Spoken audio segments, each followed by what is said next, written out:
विकास का नया विश्वास लेकर आया है। ये बजट अर्थव्यवस्था को मजबूती देने के साथ ही सामान्य मानव के लिए अनेक नए अवसर बनाएगा। ये बजट मोर इंफ्रास्ट्रक्चर, मोर इन्वेस्टमेंट, मोर ग्रोथ और मोर जॉब्स की नई संभावनाओं से भरा हुआ है। और एक नया क्षेत्र और खुला है और वो है ग्रीन जॉब्स का। ये बजट तत्कालीन आवश्यकताओं का भी समाधान करता है और देश के युवाओं के उज्जवल भविष्य को भी सुनिश्चित करता है। ये पिछले कुछ घंटों से देख रहा हूं जिस प्रकार से इस बजट का हर क्षेत्र में स्वागत हुआ है। सामान्य मानवी की जो सकारात्मक प्रतिक्रिया आई है उसने जनता जनार्दन की सेवा का हमारा उत्साह अनेक गुना बढ़ा दिया है। जीवन के हर क्षेत्र में आधुनिकता आए, टेक्नोलॉजी आए, जैसे किसान ड्रोन हो, वंदे भारत ट्रेन हो, डिजिटल करेंसी हो, बैंकिंग के क्षेत्र में डिजिटल यूनिट्स हो, 5G सर्विसेज का रोल आउट हो, नेशनल हेल्थ के लिए डिजिटल इकोसिस्टम हो।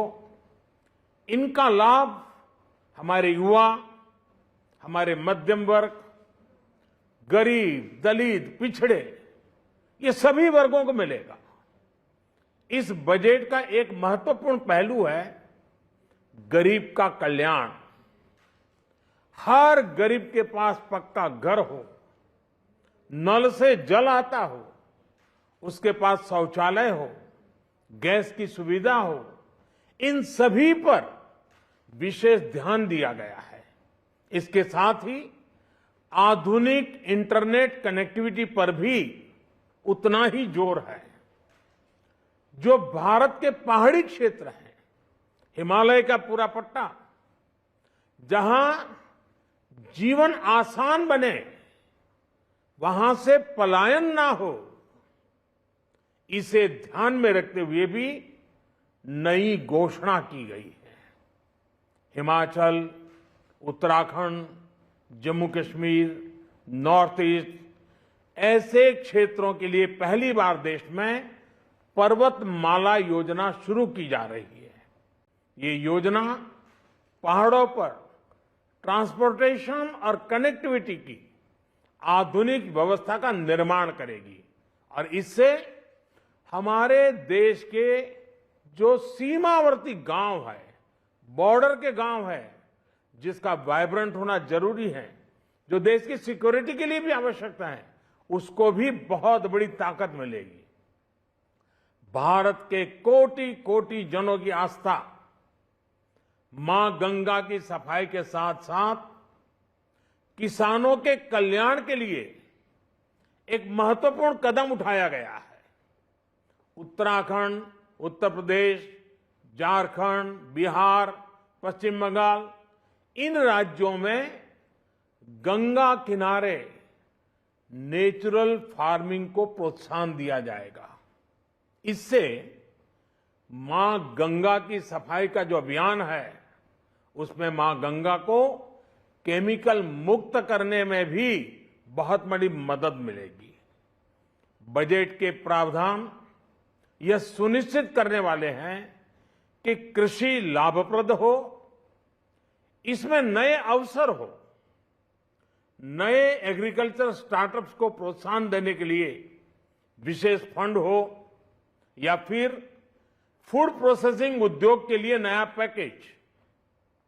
इससे किसानों की आय बढ़ाने में बहुत मदद मिलेगी।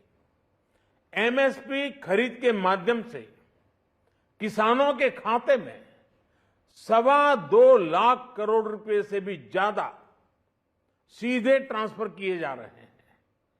कोरोना काल में एमएसएमई यानी हमारे छोटे उद्योगों की मदद और उनकी सुरक्षा के लिए देश ने लगातार अनेक निर्णय लिए थे, अनेक प्रकार की मदद पहुंचाई थी। इस बजट में क्रेडिट गारंटी में रिकॉर्ड वृद्धि के साथ ही कई नई योजनाओं का ऐलान किया गया है।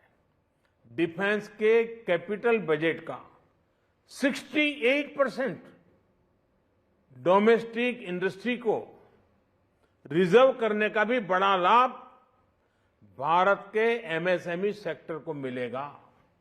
ये आत्मनिर्भरता की तरफ बहुत बड़ा मजबूत कदम है। 7.5 लाख करोड़ रुपए के पब्लिक इन्वेस्टमेंट से अर्थव्यवस्था को नई गति के साथ ही छोटे और अन्य उद्योगों के लिए नए अवसर भी बनेंगे। मैं वित्त मंत्री निर्मला जी और उनकी पूरी टीम को इस पीपल फ्रेंडली और प्रोग्रेसिव बजट के लिए बहुत बहुत बधाई देता हूं। कल भारतीय जनता पार्टी ने मुझे सुबह 11 बजे बजट और आत्मनिर्भर भारत विषय पर बात करने के लिए निमंत्रित किया है। कल 11 बजे मैं बजट के इस विषय पर विस्तार से बात करूंगा। आज इतना काफी है। बहुत बहुत धन्यवाद।